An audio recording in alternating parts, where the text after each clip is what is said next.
นำเสนอแก่ท่านผู้ฟังเพื่อพินิจพิจารณาน้อมนำไปปฏิบัติใช้ในชีวิตประจำวันพร้อมกันนั้นก็จะมีข่าวสารของทางคณะสงฆ์หรือข่าวเกี่ยวกิจกรรมที่คิดว่าจะเป็นประโยชน์แก่ท่านผู้ฟังต้องขออนุโมทนากับท่านผู้ฟังโดยเฉพาะครูบาอาจารย์วัดวารามต่างๆที่เมตตาได้ฟังรายการแล้วก็ได้คือกำลังใจมาได้ญาติโยมที่ติดตามมาฟังรายการนี้ก็เช่นเดียวกันหลายท่านติดตามกันมาหลายปีหลายเดือน ก็คิดว่าตราบใดถ้าเรายังมีแรงอยู่เราก็คงได้ปะกันรายการวันนี้ก็คงจะได้น้อมนำเอาสิ่งที่ได้เคยนำเสนอแก่ท่านผู้ฟังก็เป็นความรู้ในด้านพระศาสนามานำเสนอท่านทั้งหลายคิดว่าในช่วงนี้เป็นช่วงที่เราจะได้สร้างบุญสร้างกุศลโดยเฉพาะในเดือนกรกฎาคมก็ใกล้วันสำคัญทางพระพุทธศาสนาก็เรียกว่าเป็นเทศกาล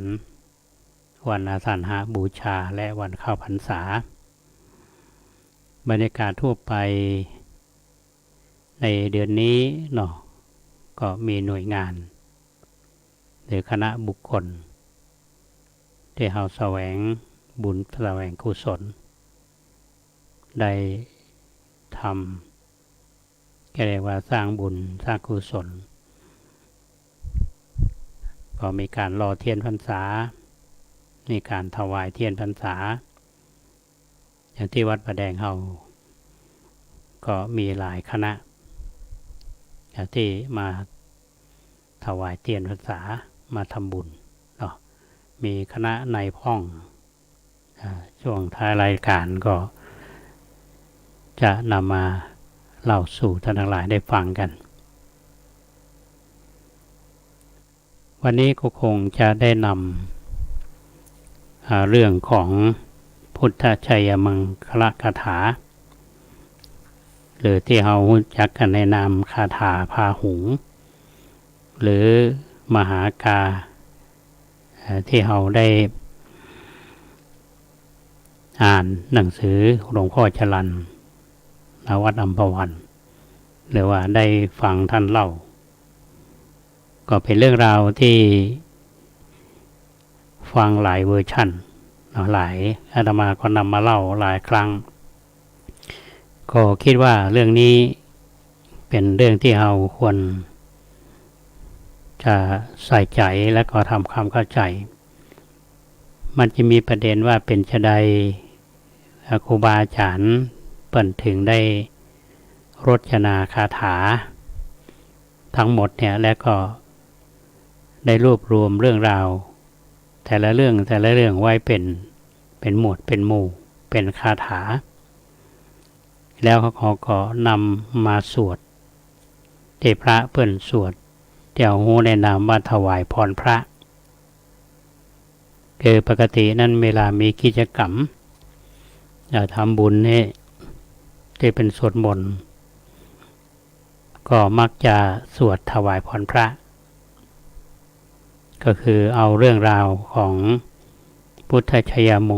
งคลคาถาเรื่องราวที่พระพุทธเจ้าได้มีชัยชนะในเรื่องต่างๆนั้นมาสวดเพื่อเป็นสิริมงคลซึ่งในบทสวดนี้ที่จะลงท้ายว่าอาตันเตชะสาภวะตุเตชยมังคลานี้ก็หมายความว่าด้วยเดชแห่งองค์พระผู้ที่พิชิตมานั้นขอมงคลทั้งหลายจงมีแก่ทุกท่านเมื่อเสาร์อาทิตย์ก่อนนั้นอาตมาได้นำเรื่องราวของ องคุลิมานมาให้ท่านทั้งหลายได้ฟังกันที่เราได้ยินเรื่องราวผ่านมาทั้งเรื่องในอดีตชาตินะมาเล่าท่านทั้งหลายได้ฟังก็เป็นบทที่4วันนี้เขาก็มาฟังบทที่5เรื่องนี้พระพุทธเจ้าท่านได้ชนะมัญญาสตรีโดยปาริสุทธิแห่งพุทธะก็หมายว่าชนะมัญญาแม่หญิงด้วยความบริสุทธิ์นะเรื่องราวเป็นได้เขาก็ฟังกันต่อในบทคาถาที่เขาสวดกันว่ากัตตวานะกัตถะมุทรังอีวะคัพพินิยายินจายะทุทธวจนังชนะกายมัจเจสันเตนะโสมะวิธินาชิตวามุนินโทตันเตชะสาภวะตุเตชยมังคลานิซึ่งเขาแปลว่าสมเด็จพระจอมมุนีทรงพระชนกับนางจินจะมานาวิกาผู้ซึ่งผูกไม้ไว้ที่ต้องแซงทำเป็นหญิงมีครรภ์ยืนด่าว่าใส่หายพระพุทธองค์ท่ามกลางที่ประชุมชนทรงพิชิตนางด้วยวิธีสงบคือสงบพระหฤทัยเป็นสง่าเฉยอยู่ดังพระจันทร์เพ็ญโดยเดชแห่งองค์พระผู้พิชิตนางนั้นขอชัยมงคลทั้งหลายจงมีแก่ทุกท่านอันนั้นเป็นคาถาที่เป็นภาษาบาลีและคำแปลทีนี้ก็เป็นเรื่องราวเรื่องของพุทธชัยมงคลบทที่5เพิ่นก็ได้กล่าวถึงชัยชนะของพระพุทธเจ้าเมื่อครั้งที่ถูกสาวิกาของดิลธีคือนางจินจามนาวิกาใส่ร้ายทำให้เสื่อมเสียชื่อเสียงโดยหาว่าพระพุทธเจ้านั้นทำให้นางต้องแต่ในที่สุดความจริงก็ปรากฏนางจินจามนาวิกาก็ถูกธรณีสูบไปคาถานี้เป็นที่นิยมใช้สำหรับการชนะการถูกใส่ร้ายป้ายสีต่างๆ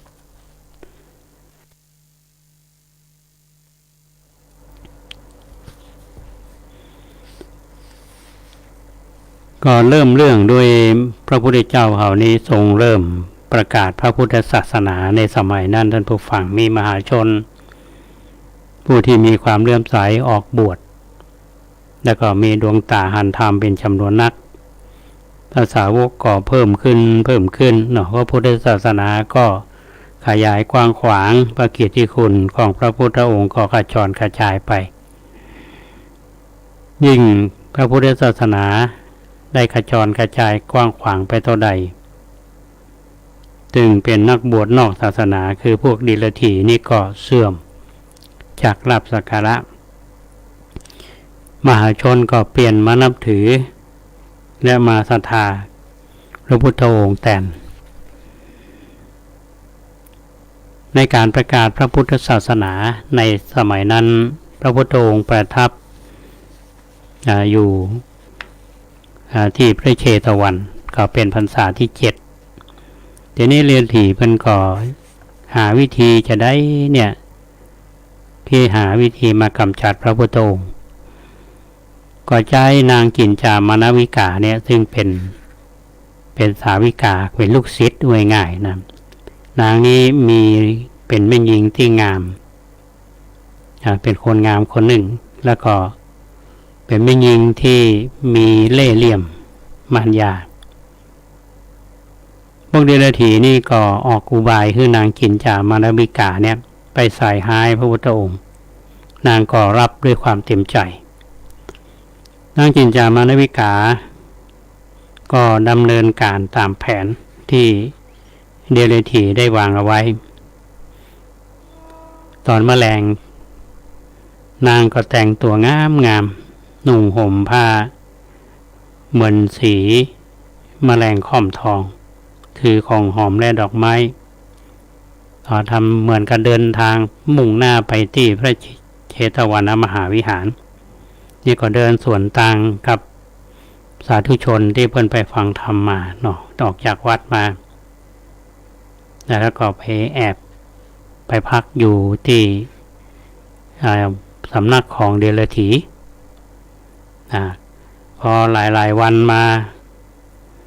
คนก็ไปเจอตามปกติก็ถามนางว่าจะไปไหนนางจินจามนาวิกานี่ก็ตอบไปเป็นเหมือนมีปริศนาบอกว่าท่านจะฮู้ไปยังว่าฉันจะไปที่ไหนเวลาเจ้านางเขาแอบเข้าไปที่วัดพระเชตวันแล้วก็ทำทีเหมือนกันเดินออกจากวัดมาตะปิกเข้าไปในเมืองเดินสวนกับศรัทธาสาธุชนที่เป็นมุ่งหน้าที่จะไปทำงานแต่ทุกคนหันนี่ก็เข้าใจว่านางนี่ไปนอนในวัดแล้วก็มีคนถามนางไปพักที่ไหนมานางก็ตอบว่าท่านจะไปฮู้ไปอย่างจะไปพักไปนอนที่ไหน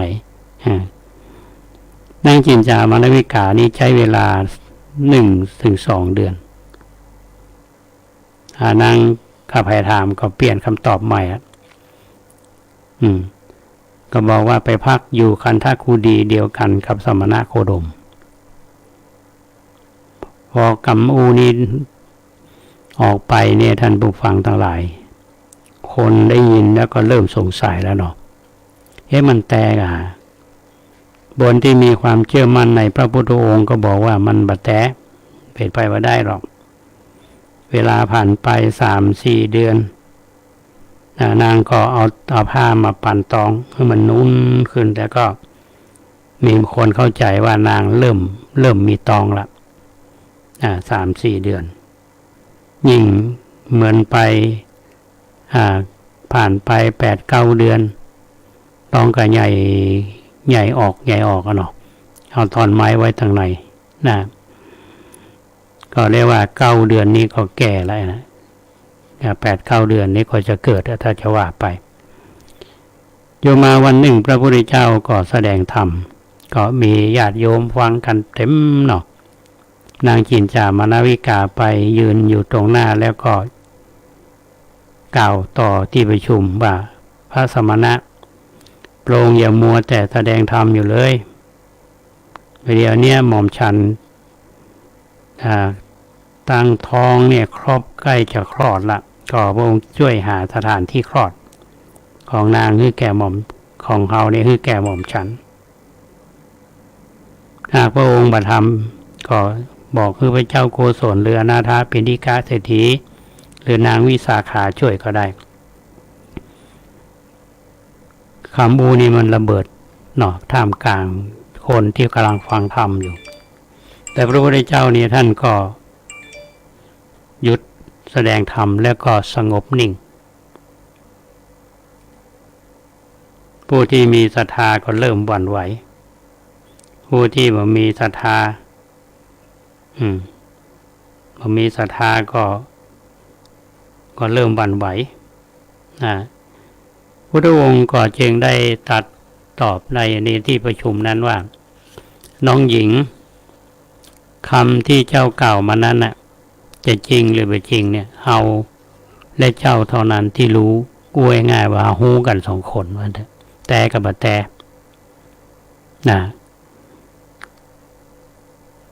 เรื่องก็ร้อนไปถึงท้าวสักกะเทวราชคือพระอินทร์ท่านผู้ฟังดูว่าโอ้นางจินจามานวิกานี่กล่าวตู่พระพุทธเจ้าแล้วเนี่ยอยู่บ่ได้ละก็เสด็จมาพร้อมกับเทพบุตร4 องค์สั่งให้เทพบุตรแปลงเป็นหนูมากัดเชือกที่ผูกไว้ตอนไม้ไว้ที่ตองนางจินจามานวิกาเชือกถูกกัดขาด พองั้นก็เกิดลมพัดขึ้นมาผ้าก็ปิวไม้ที่ข่มที่มัดกับทองก็ตกลงมาใส่หลังตินเลือดเหือเลือดห้ามนางกินจามานวิกานี่ก็เปิ้นก็หูความจริงละคนก็ไล่เนาะคนที่หูเหตุการณ์นี้ก็แน่นอนโคตรเนาะนางก็หล่นหนีออกไปจากวิหารแล้วก็ในเรื่องเปิ้นบอกว่าปนจักษุของพระพุทธองค์เนี่ยแม่ธรณีก็ได้สูบเนาะเอาร่างของนางกินจามานวิกาเนี่ยไปอเวจีมหานรกอันนี้เป็นเรื่องของนางกินจามานวิกาที่เราฟังกันหลายๆรอบเพราะฉะนั้นเวลาอาตมาสวดมนต์ถึงบทสวดนี้เราขอได้สวดว่ากัตตวานากัตถะมุทรังอิวะกัปพินิยากินจายะทุทะวจนังชนะกายะมัชเชสันเตนะโสมะวิธินาชิตวามุนินโทตันเตชัสสาภวะทุเตชยมังคลานิคือทำเมืองเขาก็มีท่านผู้ฟังทำเมืองนี้ที่เขาเตดเตดจะเป็นทำขึ้นบ้านใหม่เนาะเป็นเอาคาถาพาหุงเนี่ยไปเตดก็มีเรื่องของนางกินจามานวิกาเนี่ยที่เรียกว่าการต่อสู้อันนี้ยังสมัยครั้งพระพุทธเจ้าเนี่ยมันมีคู่แข่งเนาะพวกเดรัจฉีเนี่ยคือแม้แต่ในปัจจุบันนี่ก็เหมือนกันนั่นผู้ฟังเรื่องศาสนาเนี่ยนะครับมันก็มีคู่แข่งอย่างที่เราเป็นข่าวเพราะฉะนั้นในครั้งพุทธกาลก็มีแต่เราฟังเรื่องนี้แล้วเนี่ยอาจารย์นะว่าวิธีแก้ปัญหาของพระพุทธเจ้าเนี่ยแน่นอนพระพุทธเจ้ามีพระบริสุทธิ์ที่คุณท่านบริสุทธิ์ชนะนางกินจามานวิกาบ่ได้แก้ตัวบ่ได้ส่องคือคนไปเก็บแต่แก้ด้วยวิธีสงบที่ในคาถาเปิ้นบอกว่าสันเตนะโสมะวิธินาชิตวามุนินโทเนี่ยคือชนะด้วยอาการสงบที่เปิ้นเปรียบเสมือนว่าเหมือนพระจันทร์ในวันเดือนเพ็ญเนี่ยถ้าเฮาแงนบนท้องฟ้านี่พระจันทร์นี่จะกลมเป็นสกาวงามเด่นบ่มีเศร้ามีมองอะไรยังเป็นเปรียบอย่างนั้นพระพุทธเจ้าชนะนางกินจามานวิกาโดยความบริสุทธิ์นางกินจามานวิกาเนี่ยเพิ่นบอกว่าชาติก่อนเนี่ยนางก็ไปมีลักษณะเช่นนี้ในชาติก่อนเขาเรียกว่ากรรมเก่าเนาะอาตมาอ่านแล้วก็รู้สึกว่ามันสุดยอดนะครับในเรื่องย่อนี้เพิ่นว่านางกินจามานวิกาเนี่ยไปเกิดเป็นมเหสีของพระเจ้าพรหมทัตส่วนพระพุทธเจ้านี่เกิดเป็นพราหมณ์ปุโรหิตพรหมทัตเนี่ยเสด็จออกปราบข้าศึกชายแดนแต่งตั้งปุโรหิตเนี่ยเป็นผู้สำเร็จราชการมเหสีนี่อ้อนวอนขอตามเสด็จ แต่พระเจ้าพรหมทัตเนี่ยมายอมก็นางจึงทูลขอให้พระเจ้าพรหมทัตส่งทหารมาแจ้งทุกระยะ1 หยดเนาะพระเจ้าพรหมทัตยกทัพไปออกศึกได้หยด1ก็ส่งทหารคน1มาแจ้งข่าวแก่มเหสีพระองค์ว่าเป็นอยู่สุขสบายส่วนมเหสีเนี่ยอยู่ห่างพระราชาเกิดกำลัดท่านผู้ฟังขาดสติยับยั้งชั่งใจนางได้ประพฤตินอกใจพระสวามีเสพเมถุนครับทหารที่มาส่งข่าวพระราชาเสด็จไป2 โยชน์พระองค์ก็ส่งทหารมาแถมคน1มาก็มาพระมเหสีก็เสพเมถุนกับทหารคนนั้นแถม รวมแล้วนี่พระเจ้าพรหมทัตเนี่ยเสด็จไป32 โยชน์พระนางก็ประพฤตินอกใจพระราชาถึง32 เตื่อท่านผู้ฟังเมื่อเสร็จพระเจ้าพรหมทัตก็เสด็จกลับแล้วก็ส่งทหารมาทุกระยะเหมือนเดิมนั่นแหละมเหสีก็ประพฤตินอกใจกับทหารที่มาส่งข่าวเหมือนเดิมนะหมายก็ว่าตึงไปตึงปิกนะปุโรหิตนี้ทราบข่าวว่าพระเจ้าพรหมทัตกำลังเสด็จกลับก็จึงตกแต่งพระนครเพื่อที่จะเป็นถวายการต้อนรับปุโรหิตนี้แต่งพระนครไปจนถึงที่ประทับของมเหสีพระนางทอดพระเนตรหันปุโรหิตเกิดความกำนัดเชิญชวนให้มาร่วมอภิรมกันแต่ปุโรหิตปฏิเสธนางก็บอกว่าบ่มีโทษอะไรยังบ่ต้องไปกลัวเพราะว่าเมตตาหารนะ64 คนก็ได้อภิรมกับนางมาแล้วทั้งสิ้นเมื่อปุโรหิตปฏิเสธนี่นางก็คิดแค้นแกล้งเข้าไปห้องบรรทมทำทีเป็นป่วยเนาะมันยาพระเจ้าพรหมทัตเสด็จปิกมาถึงพระนครรับฟังคำสั่งเพชรทูลของมเหสีว่าปุโรหิตนิคมขืนใจนางพระองค์ก็จึงสั่งทหารเนี่ยไปจับปุโรหิตนำไปประหารที่นอกเมืองปุโรหิตนี่ใจปัญญาบอกทหารว่าขุมทรัพย์ในเมืองเนี่ยมีเปลือเปเตอที่พระราชาบอกงูก็ขอไปกราบทูลพระราชาบอกที่ซ่อนขุมทรัพย์ก่อนทหารจึงพาปุโรหิตไปเข้าเฝ้าพระราชาพระเจ้าพรหมทัตเนี่ยกิ้วคือมิ่งสุดขีดต่อปุโรหิตมาเข้าเฝ้า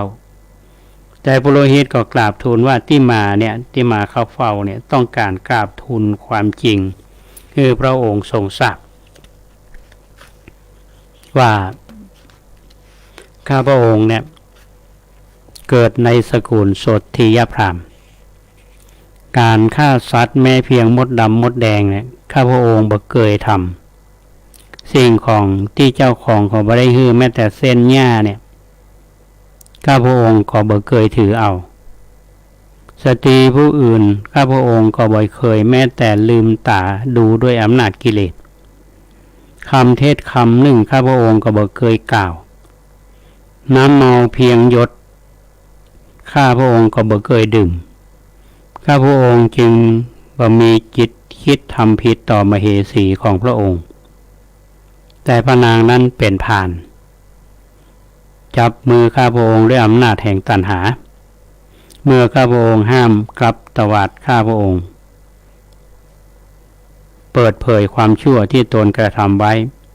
ขอพระองค์จงถามคนตั้ง64ที่ถือหนังสือนั่นมาเตอะอันนี้เป็นคำกราบทูลของปุโรหิตพระเจ้าพรหมทัตก็เอาทหารทั้ง64 คนเนี่ยมาสอบสวนและก็สอบสวนมเหสีด้วยก็จึงรู้ว่ามเหสีนี้ประพฤตินอกใจจึงอภัยโทษที่ปุโรหิตแล้วก็ลงโทษปลดมเหสีพร้อมกับทหารทั้ง64 คนออกจากตำแหน่งอันนี้เป็นเรื่องของนางกินชามานวิกา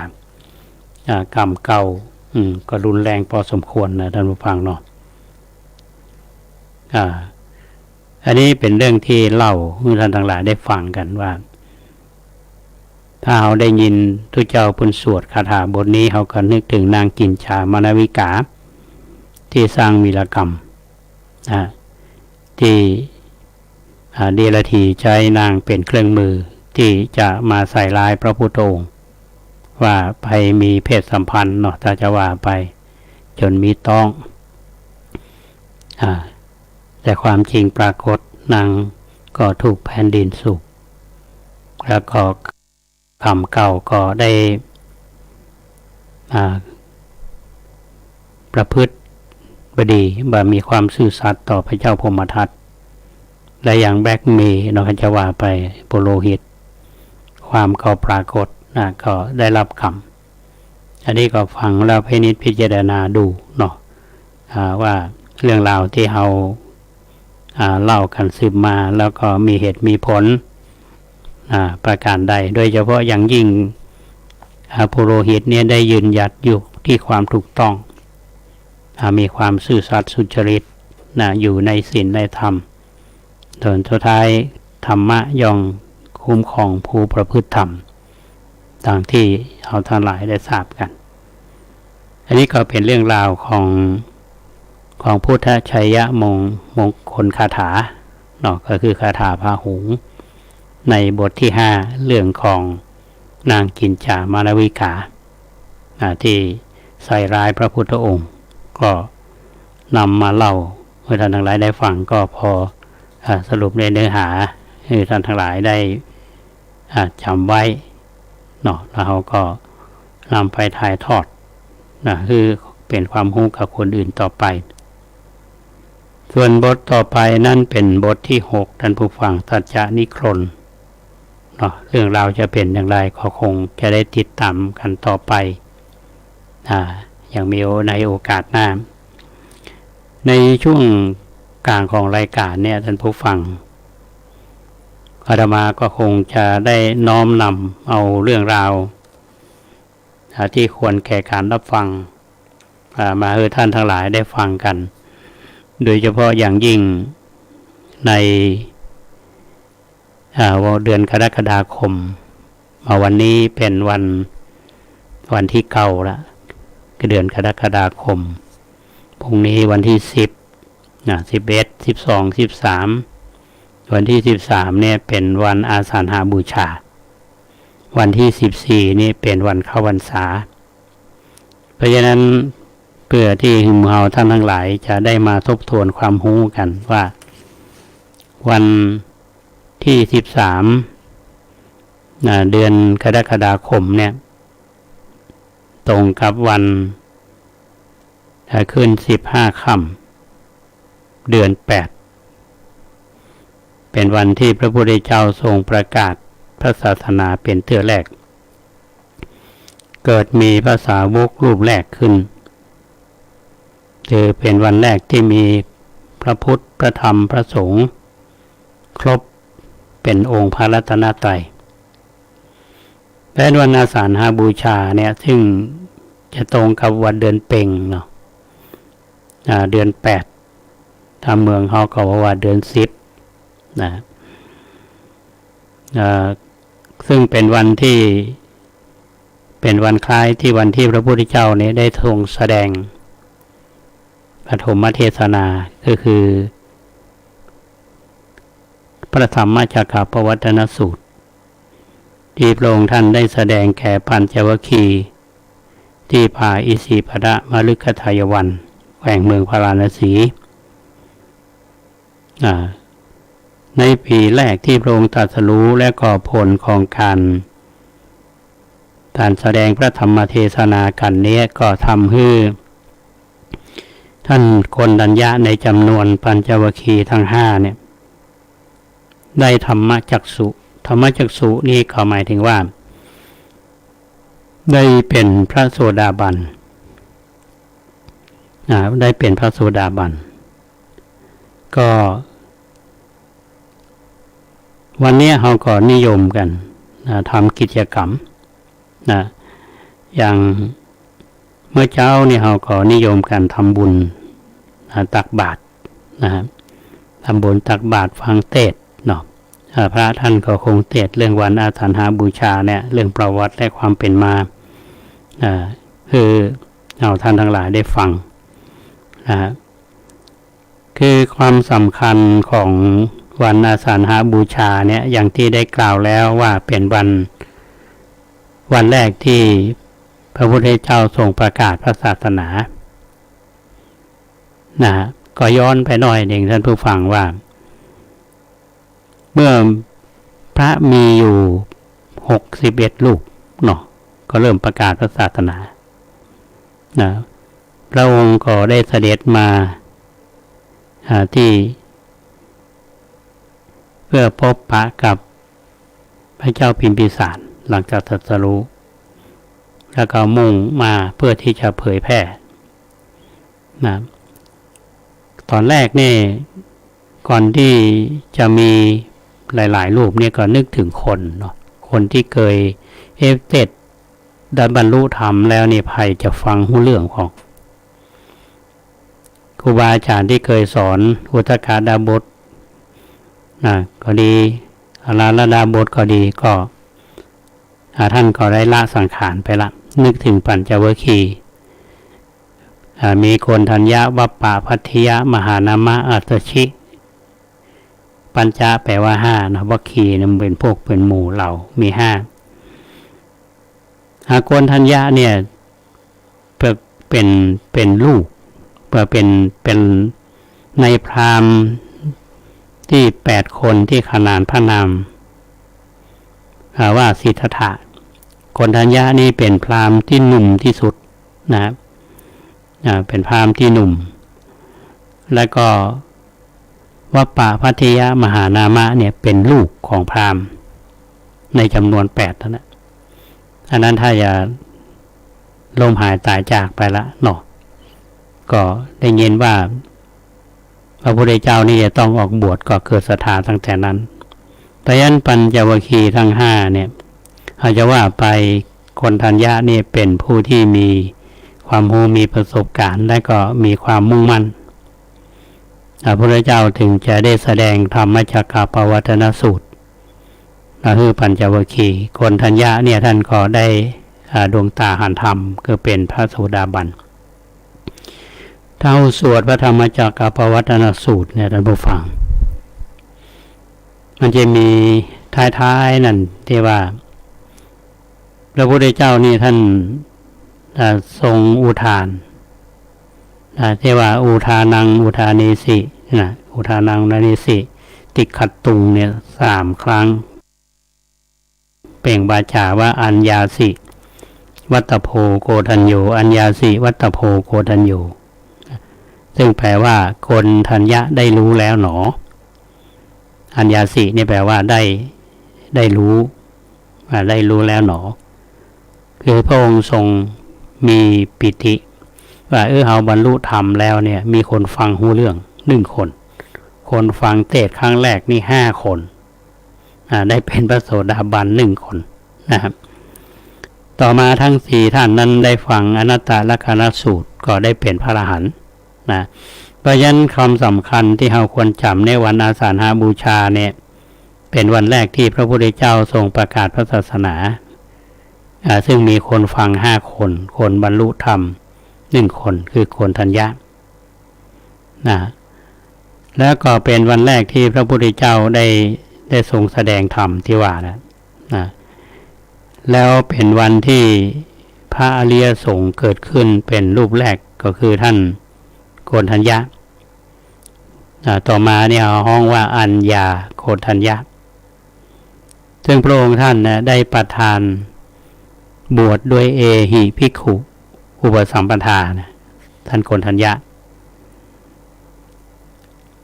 อัญญาสิวัตโพโกทัญโยอัญญาสิวัตโพโกทัญโยอัญญาสิวัตโพโกทัญโยโกณทัญญะได้รู้แล้วหนอ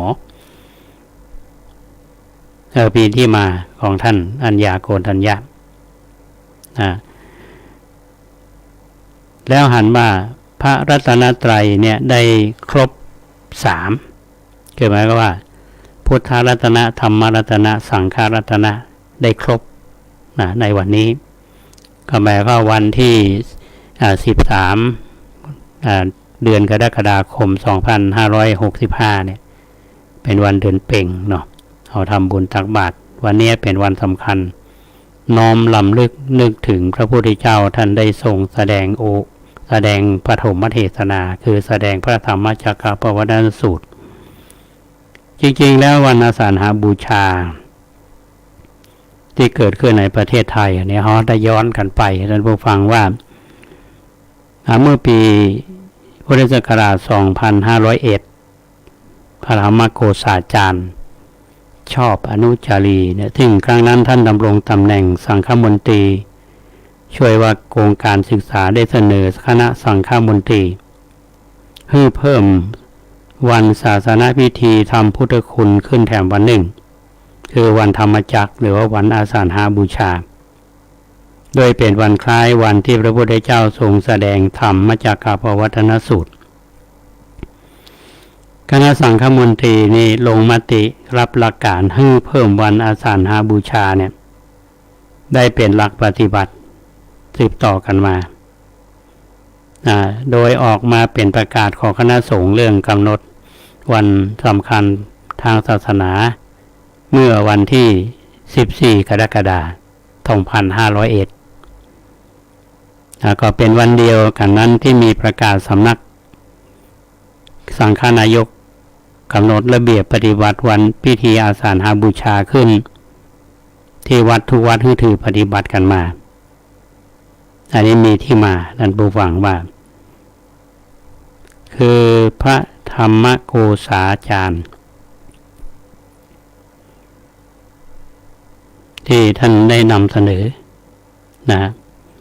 เป็นประกาศสมัยนั้นนี่การปกครองเขาว่ายังมีสังฆมนตรีเนาะเหมือนมีรัฐมนตรีนะระหว่างนะครับในพรบเก่า2484ปัจจุบันนี้คณะสงฆ์เนี่ยเปลี่ยนใจกฎหมาย2500และก็2535แก้ไขเพิ่มเติมแล้วก็มีแก้ไขเพิ่มเติมหลายมาตรานะกฎหมายที่ปกครองคณะสงฆ์อันนี้ย้อนไปถึงเมื่อปี2501นะเป็นวันกำเนิดของวันอาสาฬหบูชาก่อนที่เราได้ยึดถือปฏิบัติกันมาอย่างทุกวันนี้นะวันนี้จะมีทั้งพิธีวันอาสาฬหบูชาเนี่ยจะมีพิธีหลวง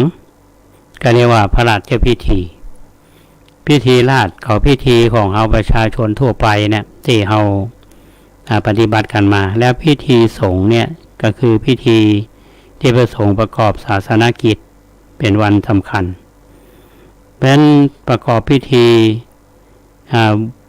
การสวดมนต์ก็ดีการทำกิจกรรมก็ดีนะในวันสำคัญ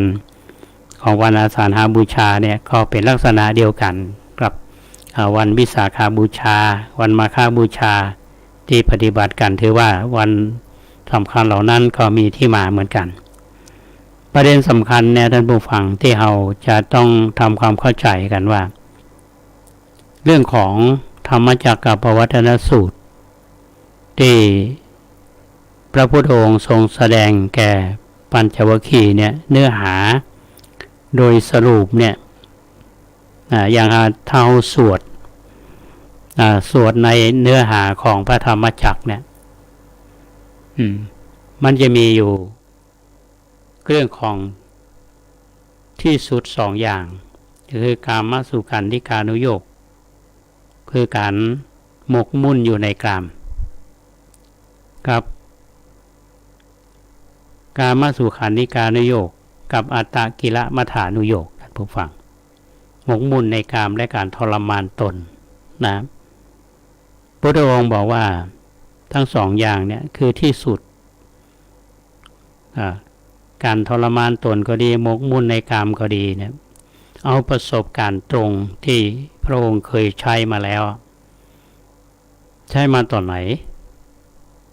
ตอนที่ท่านบำเพ็ญทุกขกิริยานะบำเพ็ญทุกขกิริยาที่เอาหันกันที่เขียนกันว่ามีกระดูกซี่โครงส่องแสงพร้อมกล่องเนี่ยบำเพ็ญทุกขกิริยาถึง6 ปีว่าสามารถที่จะบรรลุธรรมได้นะอันนี้ก็คือทรมานทุกข์เก่าเรื่องของหมกมุ่นในกามก็เช่นเดียวกันในช่วงท่านที่เสวยสุขอยู่ตอนเป็นมกุฎราชกุมารเนี่ยที่มีประสาทสำหลังเสพสุขมาท่านก็ถึงที่สุดนะพอท่านตรัสรู้แล้วเนี่ยท่านก็เอาประสบการณ์ตรงของท่านนั้นมาพิจารณาว่าถ้ามาบวชแล้วเนี่ยมีกามสุขันธิกานุโยคกับอัตตกิลมัฏฐานุโยคเนี่ยเป็นที่สุด2อย่างเป็นสุดตรงคือมันบอกพอดีถ้าพอดีทำอย่างไรเมื่อบำเพ็ญทุกขกิริยาเนี่ยมันเข้มเกินไปมันสามารถที่จะบรรลุก็กลับมาใช้ คือบ่หย่อนเกินบ่ตึงเกินหรือมันพอดีคำว่าพอดีนี่ก็คือมัชฌิมาปฏิปทาเพราะฉะนั้นมันจะมีของคำว่ามัชฌิมาปฏิปทาเนี่ยก็เน้นเรื่องทางสายกลางก็หมายถึงคำสอนของพระพุทธศาสนาเฮาที่เราได้ยินคำว่าอริยมรรคมีองค์8ที่เราสวดกันสัมมาทิฏฐิสัมมาสังกัปโปสัมมาวาจาสัมมากัมมันโตสัมมาอาชีโวสัมมาวายาโมสัมมาสติสัมมาสมาธิ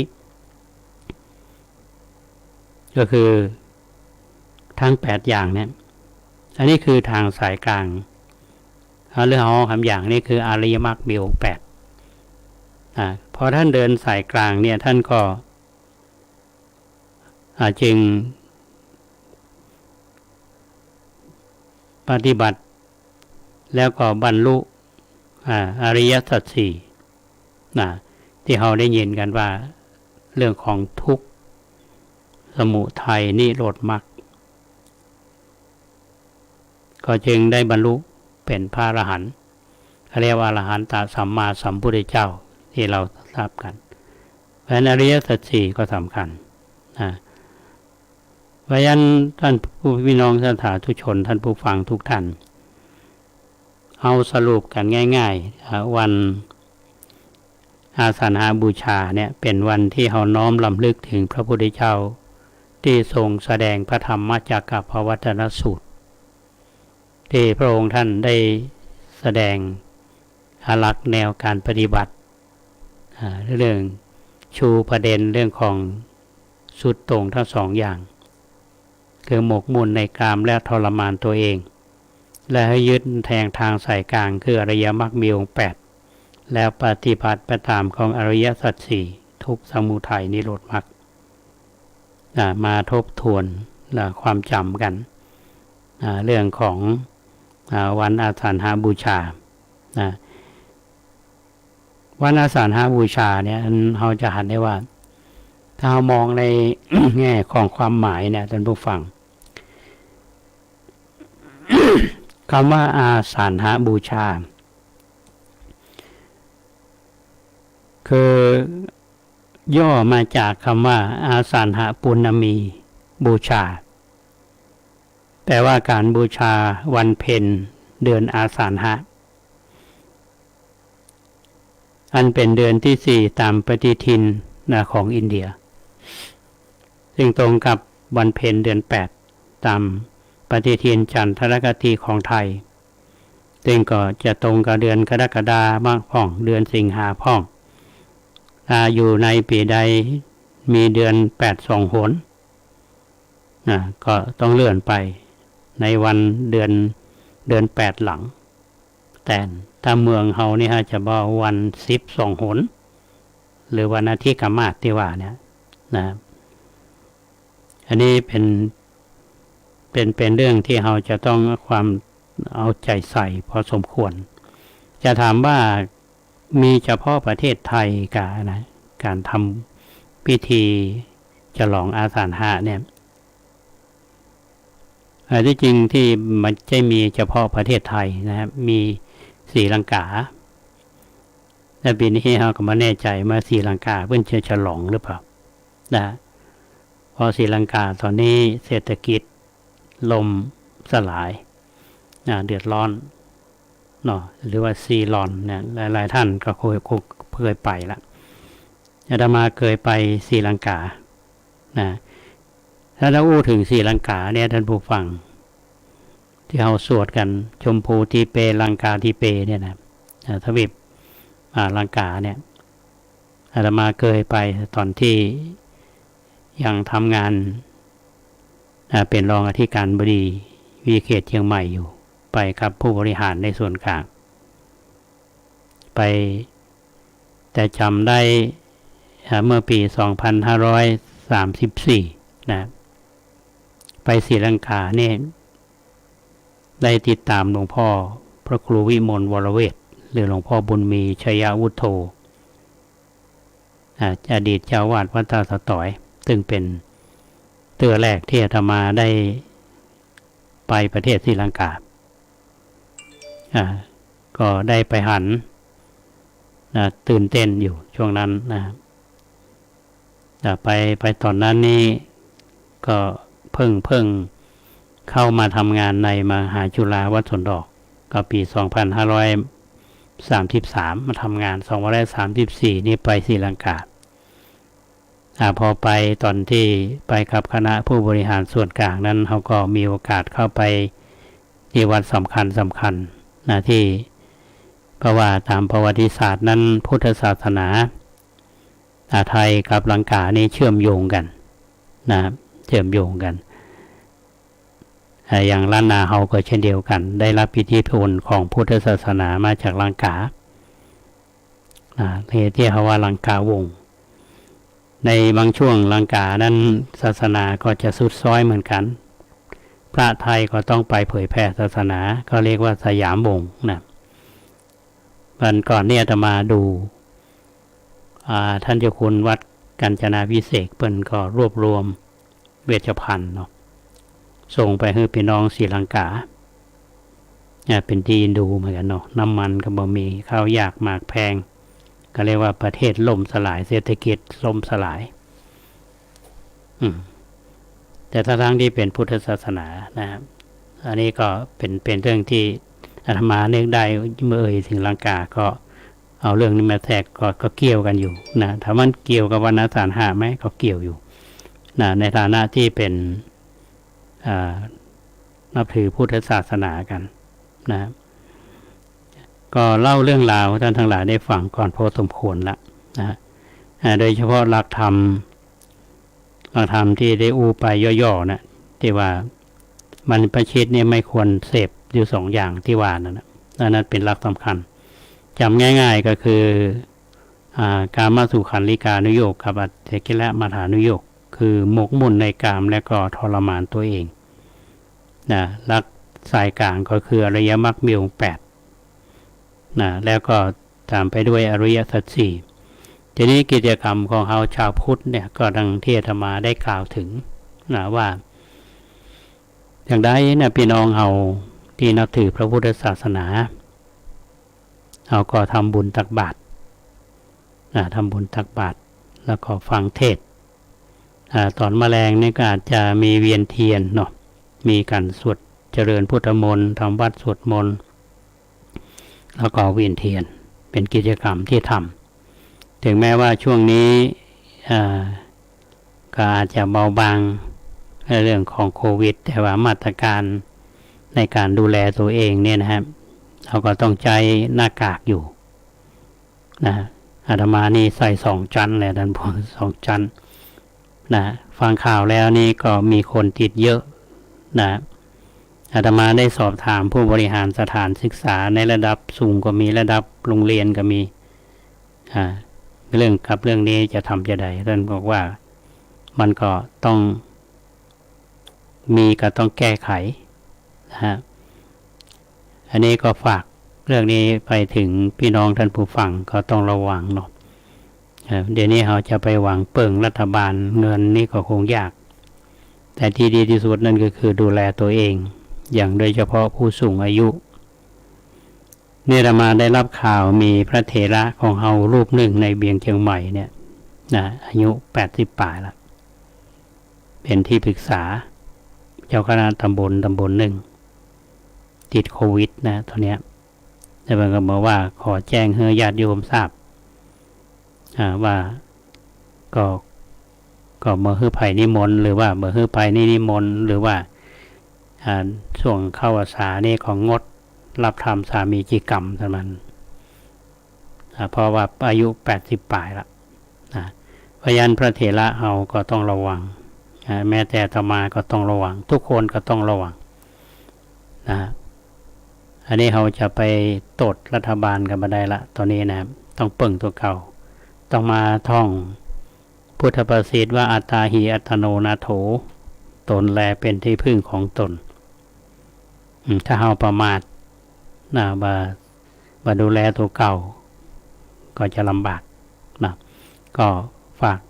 ความคิดถึงห่วงใยไปถึงพี่น้องท่านผู้ฟังทุกท่านและก็ต้องดูแลตัวเอง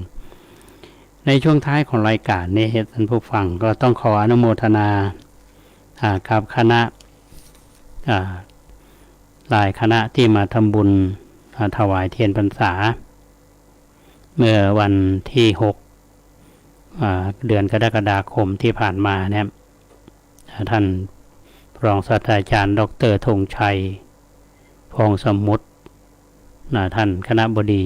คณะวิศวกรรมศาสตร์มหาวิทยาลัยเชียงใหม่นำผู้บริหารตลอดคณาจารย์นักศึกษามาถวายเทียนพรรษาก็ประมาณ40ท่านมาก็หันแล้วก็ชื่นใจเพราะว่าอาตมาก็กล่าวขอบคุณและอนุโมทนาคณะวิศวกรรมศาสตร์ที่เพิ่นดูแลวัดประแดงของเฮามาอย่างต่อเนื่องตั้งแต่ปี2551-52ตั้งแต่ท่านอาจารย์เสริมเกียรติจอมจันยองและท่านอาจารย์นัทบรยศและก็มาอาจารย์ธงชัยปองสมุทรท่านคณบดีองค์ปัจจุบันและก็ผู้บริหารที่มีกิจกรรมสัมพันธ์กับวัดเฮามาตลอดและสนับสนุนวัดเฮาในเชิงของวิชาการก็ดีในเชิงของการสนับสนุนด้านทุนในการพัฒนาวัดก็ดีก็ต้องขอบคุณเพราะฉะนั้นการถวายเทียนนี่ก็ถือว่าเป็นการส่งเสริมในเรื่องของประเพณีวัฒนธรรมเน้นถึงความสามัคคีต้องขออนุโมทนามาณโอกาสนี้แล้วก็เมื่อวันที่7กรกฎาคมที่ผ่านมาเนี่ยทางชมรมเกษียณสัมพันธ์ของคณะแพทยศาสตร์มหาวิทยาลัยเชียงใหม่ซึ่งคุณวิไลอุดวิชัยนะเป็นเขาเรียกว่าเป็นผู้นำมามีโยมมา10กว่าท่านปรากฏว่า10กว่าท่านที่มาใหม่เนี่ยบ่เคยมาวัดประแดงเลยท่านผู้ฟังโยมมาแล้วก็หันแล้วก็ชอบเพราะว่าวัดประแดงนี่เงียบดีแล้วก็สะอาดอาตมาก็ต้องอนุโมทนากับทุกท่านที่มาแล้วสบายใจม่วนใจแล้วมาทำบุญโดยเฉพาะคุณโยมวิไลอุดวิชัยเนี่ยเพิ่นมาวัดประแดงเฮาร่วมบุญกับคณะมาหลายครั้งในนามของก็เรียกว่าศิษย์เก่ายีนาเชลีและวันที่8ที่ผ่านมานี่ทางสำนักงานสภามหาวิทยาลัยเชียงใหม่มีทางท่านน่าจะเป็นผอ.เนาะถ้าผิดก็ต้องขออภัยนะพอมาเจ้าหน้าที่ประมาณ10กว่าท่านมาถวายเทียนพรรษาและมีคนธนงศักดิ์เชื้อจิตตนอันนี้เป็นลูกศิษย์ตั้งแต่เฮียนบาลีสาธิตเนาะมาสนดอกก็ได้เข้าไปทำงานที่สำนักงานสภามหาวิทยาลัยก็คงจะเป็นแรงผลักดันที่มาวัดประแดงแล้วก็วันนี้นะคุณโยมจุฑารัตน์สมบัติกับกันคุณโยมนิชานาถทูลคำอาจารย์ทั้งสองท่านนี่มาถวายเทียนพรรษาแล้วก็ร่วมทำบุญเนื่องในเทศกาลวันอาสาฬหบูชาและก็วันเข้าพรรษาโดยเฉพาะอาจารย์จุฑารัตน์สมบัติเนี่ยนะครับเป็นมาวัดประแดงเฮาแล้วมีข้อแนะนำต่อการพัฒนาวัดก็ดีอย่างดีมากนะเป็นห่วงใยในเรื่องต่างๆแต่ก็ชื่นชมท่านที่ให้กำลังใจอาตมาในการพัฒนาวัดนายโยมก็มาทำบุญก็ถือว่าเป็นกัลยาณมิตรวันนี้มาถวายเทียนซึ่งเป็นสายทานธรรมมีผู้ร่วมทำบุญมาหลายท่านก็ถ้าจะว่าหมดไปนี่ก็เป็นหอมกันมาแล้วก็ ซื้อเทียนมาถวายจุดเป็นพุทธบูชาก็ต้องขออนุโมทนาท่านอาจารย์จุธารัตน์สมบัติแล้วก็อาจารย์นิชานาถทุนคำมาณโอกาสนี้นะท่านไปกราบหลวงพ่อเทพโกศลวัดศรีโสดาไปถวายเทียนมาธรรมาภาพแล้วก็ไปที่ท่านพระครูวัดบางสีคำต้องขออนุโมทนาบุญกับทั้งสองท่านมาณโอกาสนี้สำหรับพี่น้องท่านสาธุชนทุกท่านที่กำลังติดตามรับฟังรายการร่มโพทางสถานีวิทยุสาธารณะจังหวัดเชียงใหม่นะแล้วก็วันพรุ่งนี้นะวันที่10นี่ก็มีคุณแม่พึงพิษสมนาวันจะมาถวายเพลแด่พระสงฆ์เพื่อทำบุญถึงลูกสาวดร.แจ๋ได้ล่วงลับไปหลายปีแล้วนะก็ต้องขออนุโมทนาที่ท่านจะมาทำบุญตอนบ่ายพรุ่งนี้ก็จะไปเป็นพระอุปัชฌาย์บวชพระที่วัดห้วยสายนะแล้ววันที่11 กรกฎาคมทางเทศบาลตำบลสุเทพซึ่งนำโดยท่านนายกท่านรองนายกแล้วก็มีท่านปลัดคนใหม่เฮาท่านผอ.ส่วนงานหลายๆส่วนงานทั้งกองช่างกองการศึกษากองการสวัสดิการสังคมท่านสท.แต่ละเขตเนี่ยฮะเปิ้นก็จะไปทำบุญถวายเทียนก็แบ่งเป็นสองทีมอันเถอะทีมหนึ่งก็ท่านนายกนำแต่ทีมหนึ่งก็ท่านรองนายกนำพร้อมกับผอ.และท่านปลัดและรองปลัดก็ทำบุญกันอันนี้ก็เป็นที่น่าอนุโมทนาในฐานะที่เป็นองค์กรปกครองส่วนท้องถิ่นแล้วก็อยู่ใกล้ชิดกับพี่น้องตำบลสุเทพเราและในวันที่12เนาะก็จะมีกิจกรรมที่วัดนี่จะมีการประชุมของผู้นำบทบาทสตรีสุเทพเราซึ่งมีท่านรองวันเพ็ญธรรมเทศซึ่งเป็นอดีตรอง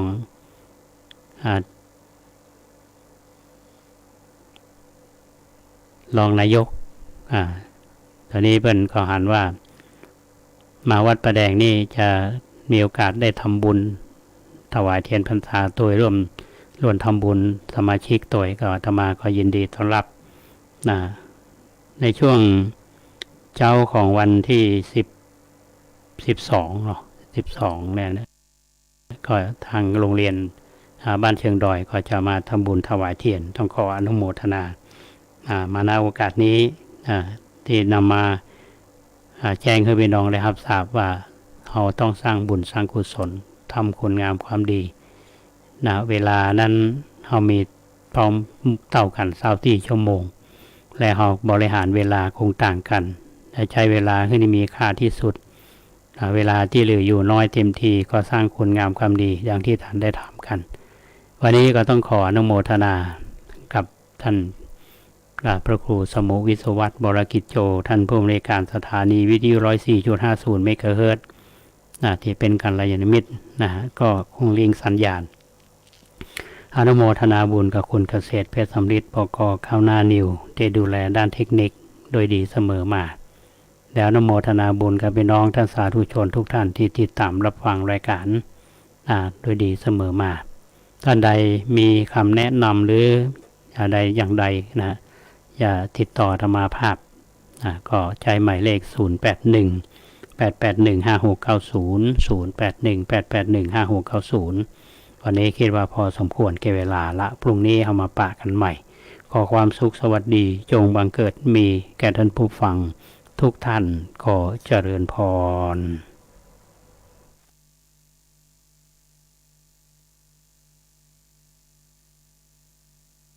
กลุ่มดูแลการเดินทางจากบ้านไปโรงเรียนให้ปลอดภัยเน้นมาตรการปลอดภัยรถโรงเรียนสคูลพาสสำหรับนักเรียนครูและบุคลากรในสถานศึกษาตลอดจนกำหนดแผนเผชิญเหตุที่เป็นลำดับขั้นตอนรวมทั้งขอให้ผู้ปกครองนำเด็กนักเรียนที่มีอายุตั้งแต่ 5-18 ปีเข้ารับการฉีดวัคซีนโควิด -19 ตามเกณฑ์ ด้วยความยินยอมและสมัครใจเพื่อให้นักเรียนยังสามารถมาเรียนออนไซต์ได้อย่างปลอดภัยผมธิดาทิพยานนท์รายงานค่ะรัฐมนตรีพร้อมเปิดแนวทางทศวรรษใหม่มุ่งยกระดับการให้บริการด้วยการแพทย์วิถีใหม่นายสาธิต ปิตุเตชะรัฐมนตรีช่วยว่าการกระทรวงสาธารณสุขเป็นประธานเปิดงานประชุมวิชาการ80 ปีกรมการแพทย์ทำดีที่สุดเพื่อทุกชีวิตพร้อมกล่าว